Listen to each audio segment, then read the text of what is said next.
Christmas வரதுக்கு இன்னும் கொஞ்சம் டேஸ் தான் இருக்கு. அப்போ கிறிஸ்மஸ் ஸ்பெஷலான ப்ளம் கேக் இல்லைனா எப்படி?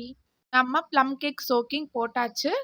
இந்த சோக்கிங் போட்டு கிட்டத்தட்ட 3 வீக்ஸ் ஆயிடுச்சு. என்னால வீடியோ அப்லோட் பண்ண முடியல. ஸோ இன்னைக்கு தான் நான் இந்த வீடியோ அப்லோட் பண்றேன். இதுல நம்ம நெறைய ட்ரை ஃப்ரூட்ஸ் வந்து இதுல ஆட் பண்ணியிருக்கோம். Tutti frutti, cherry, dates, apricot, dry pineapple, dry kiwi, black raisin, yellow raisin, அத்திப்பழம் இது மாதிரி நெறைய ஃப்ரூட்ஸ் வந்து நம்ம ஆட் பண்ணியாச்சு. இப்போ பார்த்தீங்கன்னா, நான் ஓல்ட் மங்க் ரம் தான் யூஸ் பண்ணியிருக்கேன். இத ஊத்தி நம்ம வந்து சோக்கிங் போட்டாச்சு. கிறிஸ்மஸ்க்கு பல்க் ஆர்டர்ஸ் வேணும்னா கண்டிப்பா நீங்க வந்து கான்டாக்ட் பண்ணலாம். ரீசனபிள் பிரைஸ் வித் குட் குவாலிட்டியோட நம்ம குடுத்துட்ருக்கோம். ஆல்கஹாலிக் அண்ட் நான் alcoholic rich plum cake, normal plum cake வரைக்கும் நம்மகிட்ட எல்லாமே அவைலபிள் இருக்கு. எல்லா கேக்ஸுமே ரீசனபிள் பிரைஸ் வித் குட் குவாலிட்டியோட நம்ம வந்து குடுத்துட்ருக்கோம். வேணா ஸ்கிரீன்ல தெரிய நம்பருக்கு எனக்கு மெசேஜ் பண்ணுங்க. பட்டுக்கோட்டை ஃபுல்லா ஃப்ரீ டெலிவரி.